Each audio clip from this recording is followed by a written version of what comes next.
আসসালামু আলাইকুম। আপনাদের আজকে আমি শাহী কাচ্চি পোলাও রান্না করব।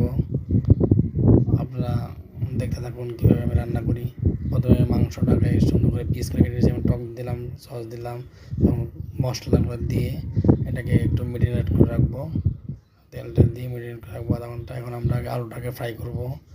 আলুটা ফ্রাই করা হয়ে গেলে আমরা আবার ওই পানিটা গরম দিব, পোলার পানিটা আর কি। পানিটা গরম দিয়ে আমরা পানিটা চালটা আমরা হাফ সিদ্ধ করবো। আপনারা 70% চালটা সিদ্ধ করে নেবেন। এই মেরিনেট করা ইয়ার পরে আপনারা ওই যে আলুটা দিয়ে মিক্স করে এখন আমরা ওই যে চালটা যখন সিদ্ধ হয়ে যাবে 70%, তখন আমরা এই চালটা দিয়ে দেবেন। দিয়ে আমরা একটা মাও বানাবো দুধ ঘি এবং ইয়ে দিয়ে মা বানায় মাওটা ছড়াই দিয়ে আমরা এখন দমে দেব। দমে দিয়ে আমরা 40 মিনিট রাখবো। রাখার পরে আমরা প্রথমে হাইটে 5 মিনিট রাখবো।